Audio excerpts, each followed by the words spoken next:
You're listening to RDDC, the Real Double Dose Channel.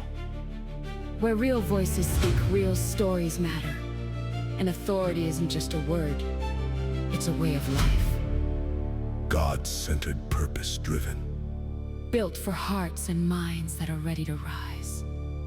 RDDC Broadcast Media Network. Welcome home. Hello, my lovely RDDC familians. I am here, and this is your girl, Lexus T, and I want to put some of this beautiful music a little bit low-key on the back, which is something I'm going to be rolling out soon so you can get that energy you need. But if you haven't and you're brand new here, you've been on the journey, thank you for your love and support, your countless downloads, hundreds and thousands of downloads, and every one of them means something because we're hoping that it takes something with you. It gets you to where you want to go, and it keeps you moving. And if you want to, feel free to share that. Let me turn the volume up a little bit.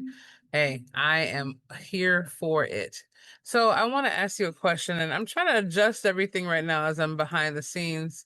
I don't know if the music's going to come through on this recording or not, and I'm not trying to per se, but I'm enjoying it right now. But this came to my mind. There's many, many conversations I'm missing with you still, and I apologize for that.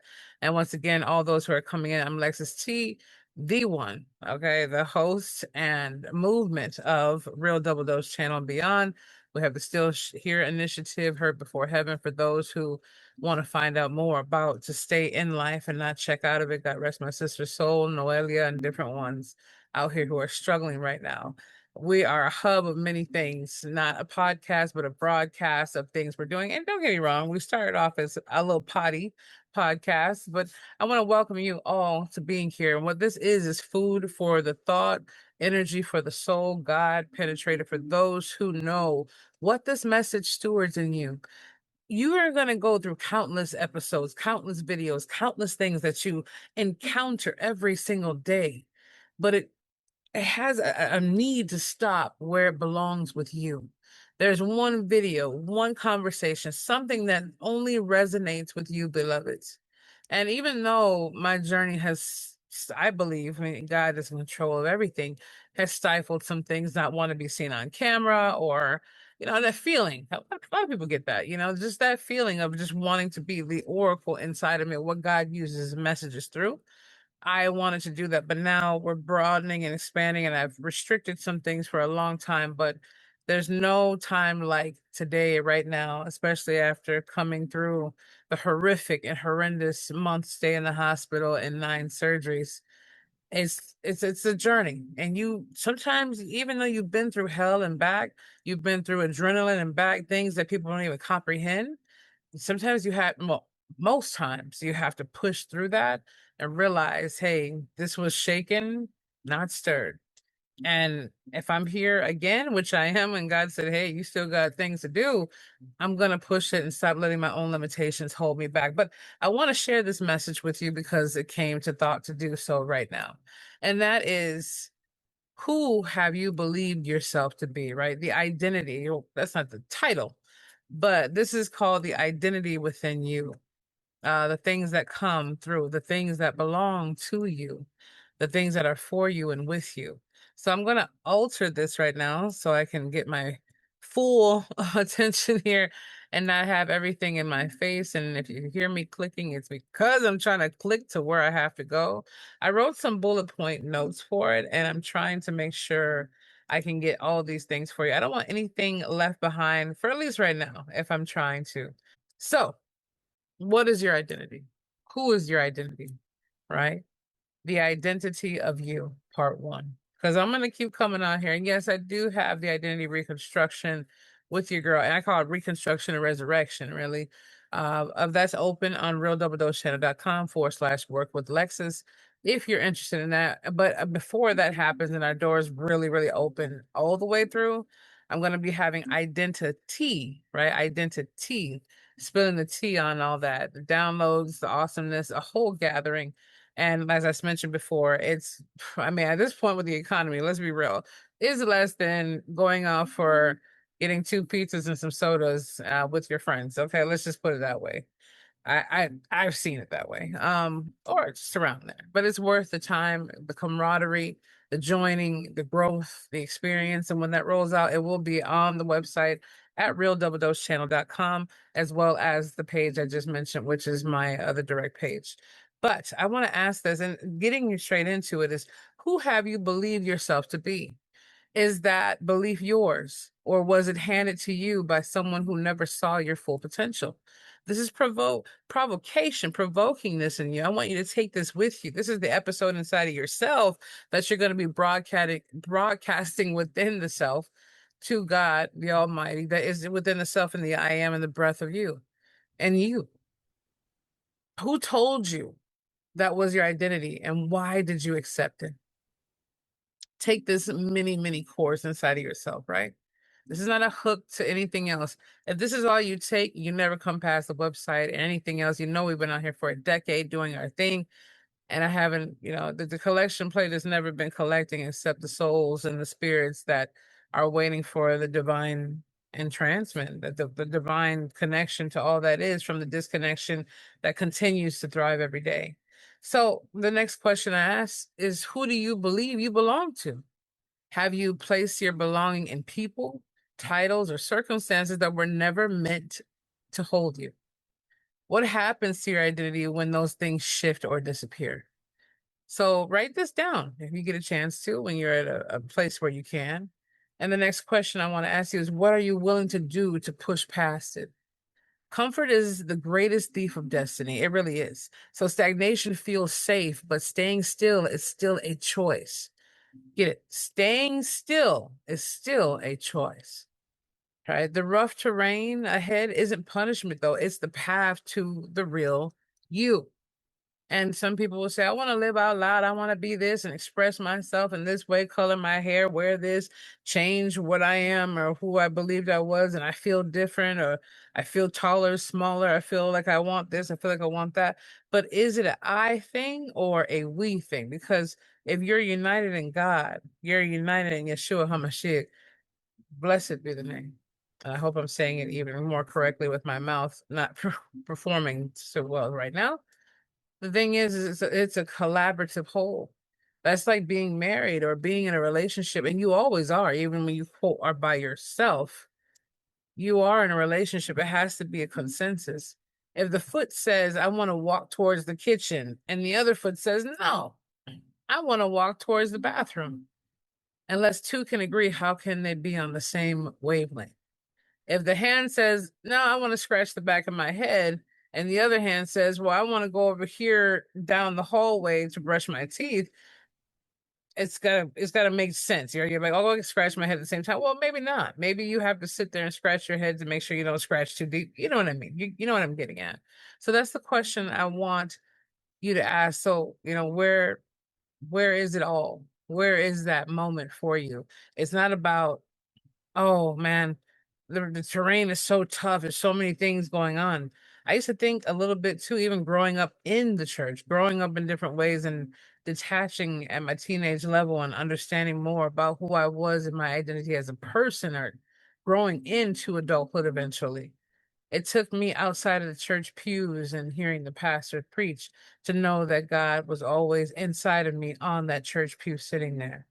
And it's a club to me. I mean, hey, no offense to, if you got somewhere to go, let me know. I'll come over there. But the club that I grew up in, I say that culture club, they want to say it's about what you dress, what you eat. It's always, outside in the fellowship hall was more so, what college did your kid go to? What's your new job, and what's your new car, and what's going on with you, instead of anything about God. And that's one thing I didn't like, and I still don't. Because if it's a place to fellowship about God, you should always come together for that and be family, even outside of that gathering, once or twice a week, whatever it might be. So to be on here, where does God stand in all of this? So you were identified by God before the world ever got its hands on you, beloveds. The voice that has always spoken to you from within, that's not coincidence, that's covenant, right? That's not coincidence, it's covenant. Your identity was never lost. It was buried under everything you accepted that wasn't true. And that is so true. So the deeper question is your identity misplaced because you're afraid of where truly knowing yourself might take you? I mean, is it? Are you afraid? Is it misplaced in that being afraid of the fear, false evidence appearing real, of where truly knowing yourself might take you? Oh, yes, it's deep. Have you confused comfort in who you were with clarity of who you are becoming? We have, become so accustomed to ignoring ourselves from within and the voice that speaks to us always with the Spirit of God in us. That's where it comes down to. Have you confused comfort in who you were with clarity of who you are becoming? That's so deep because you can get confused in the comfort of what you think life has given you to be placed where you are, but the clarity that awaits you and tries to penetrate through that brick wall surface you put up for a defense mechanism or a concrete foundation that always shifts who you are becoming. You could say, I spent my whole life in the restaurant business. Why am I compelled to do painting now? I've spent my whole life cleaning and doing janitorial services. I put my headphones on. I'm okay. What do you mean I'm meant to be a carpenter and create homes for people to live in or the homeless? That's the comfort of the confusion and the confusion of the comfort. So ask that. Is your identity misplaced because you're afraid of where truly knowing yourself might take you? There are so many things. There's so many conversations that we have. And the only separation that we ever can place into things that we feel is not a part of us is where we separate ourselves from God and we separate ourselves from the knowingness of who we are as gods on this earth made from the creator of all things. And I say that very biblically connected. Not the gods who solely create everything and think we're all that in a bag of chips and want to hold statues and worship, knowing that we come from the creator of all things. And the Bible says, are you not gods? So at the same time, it's not to worship yourself, it's to understand the praise that comes from the creator of all things, the praise of what's in you. God is in us. Those who accept what is from God can have that. God didn't say your life was going to be easy. He didn't say life was going to be a skip in the park once you understand that. It's saying, hey, I'll navigate you through and I got you. And whatever happens at the end of that road, I got you. I have you. Don't worry about it. You know, yea, though I walk through the valley of the shadow of death. It doesn't have to be your last breath, but it's I walk through the shadow of death. You might feel like your career is changing and ending. You might feel like your relationship is ending. You might feel like everything is going down. That's to draw you nearer to where you need to go. Your identity can't be placed in a beloved one or your children or anything else. They're a part of the circle and the journey that creates that, the love that you have for them, the connection. But they're not the full circle of what you're created to be. Because if you don't find the identity and reconstructionize it or the resurrection of it waiting, how can you then help someone else go to theirs? How can you help your children or your foster children, your adopted children, the children in the neighborhood, the friend next door, the person going through abuse, the person that sees you and sees you as a mentor without you even knowing their name or their existence? Because believe me, there's someone out there peeping game on you right now that you don't even know who looks up to you. Even a blog post, even something. Some people are just afraid to push a like or share or anything else, or their minds just garnered to just drift in the wind. But believe me, your message and your seeds carry because your sheep will hear your voice because God has planted us all as shepherds to those who steward the message of what is to come. Regardless if the world ends in 10,000 years or it ends tomorrow, we have to be on that because until we hatch and give birth to the identity of what we are and who we are, no matter what we're dealing with, it doesn't matter if you have $2 in your account. And I get it. Struggles happen so rough where you're thinking, give me a break. I'm trying to do something better. I'm trying to do good. What do you want me to do? And being still in that moment, not distracted, not trying to cling on or have something cling on to you, it'll give you the clarity that you need. And if that road has a blockage point, it's just for you to go to another path and move your zigzag. Sometimes you don't get a straight line, but you always know that you're on the best path possible when you're moving forward with the identity of knowing the I am and the rootedness of God in you. It's not going to look like glitter and sunshines all the time. Just like when you meet someone, it's going to be exactly what they want you to see. And hopefully it's not deception. But even if you're going with them down the journey, you're like, man, they sleep funny or they eat weird or whatever it might be. But that love is instilled where you're like, hey, nobody said this path was going to be perfect from the person I painted when I saw them, or they envisionized me to see them in. But this journey is still beautiful no matter the hiccups that come along with it. Not the hurtful hiccups, but life's hiccups that just come along with it. There's no conversation that most people want to hear when a person says, I went in a car, I went to vacation, I came back home, I unpacked my stuff and went back to work. The end. Come on. You're like, okay, well, what are you telling me that for? That okay, that's nice. I'm glad you made it back safe. Okay, gotta go. But when a person says, man, this is what happened before I went on my vacation. The bank called me and told me I had a block on my account. This went down, not a negative form, right? They're telling you the story unfolding. And then I forgot my toothbrush and my sunglasses and my medicine. Then I had to figure out how to get that. And you're thinking, whoa, it kind of gives you an insight into, man, things aren't that easy, right? Or it might be a conversation to where they say, okay, then I got on the plane, or I got on the train, I got in the car. We had a flat tire. The train was delayed by 2 hours, and I met this person sitting there and learned about their story. So when I got a chance to leave that moment, I got to the vacation spot, I got to the area.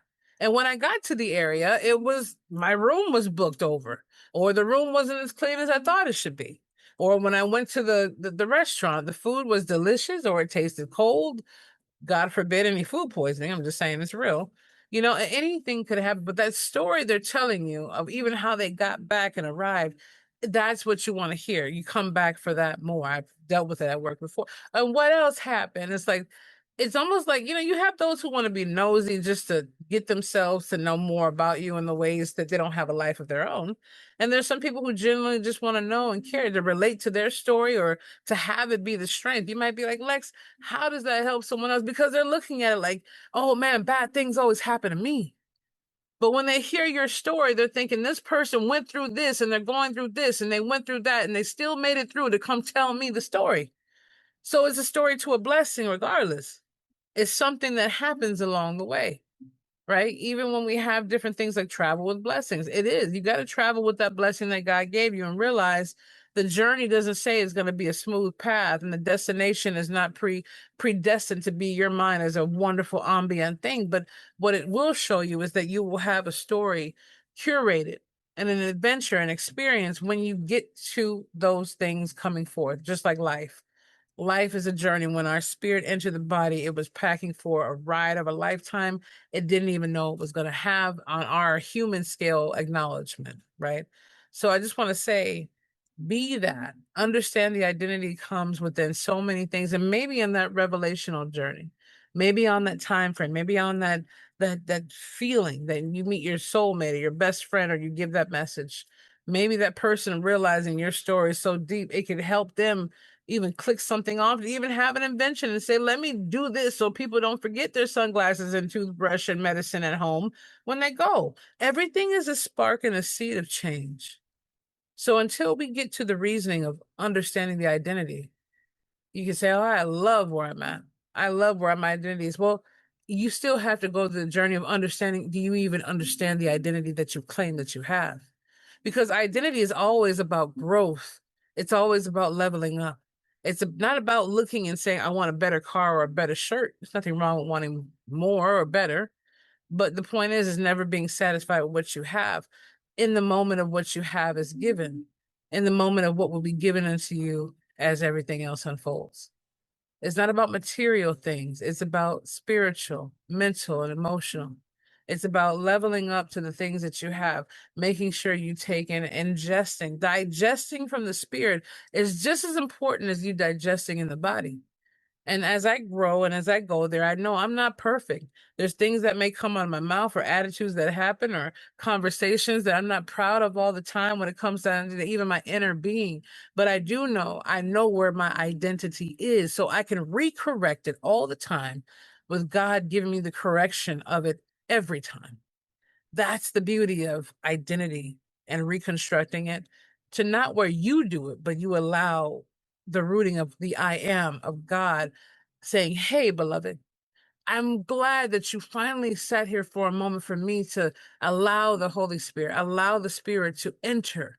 so I can really take over and give you the blueprint of what I've been waiting for. See, the free will allow you to have that blockage up, and I can't do anything about it, because if it was, it wouldn't be the willingness that you have. It's still the opening of the option to say, well, isn't everything not by coincidence? You still have a choice. If someone tells you to go down there and go have something you're allergic to, you say, I don't want to go. You don't go. It's still a choice, right? If it wasn't, then you'd be forced to go down there, even if you didn't want to. If someone says, hey, why don't you come over here and, mow my lawn? I'm not going to do that. Or there you go. So either way, there's a balance of free will and the will and free will.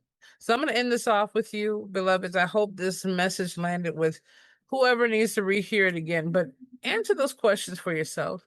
Let us know if you want to keep it private. That's up to you. But I just want to say, think about those things, because it is one of my God-given journeys to do, is making sure everyone can understand the identity of who they are and whose they belong to. Not to make you believe something that you don't want to believe, but to let you allow yourself to receive something that truly belongs to you. So, without further ado, boom, this is your girl, always Lexus T from the Real Double Dose channel. All right, coming straight to you from the heart, where the talk is real and the vibe of God is live. All right, so be the change, feel the passion, embrace the power of the Spirit. Know that it's floating and surrounding you. Know that that passion and that burning in you is there, right? And release those things to be as such, so you can be as though. I love you always. Just remember to stay on the flip side, all right?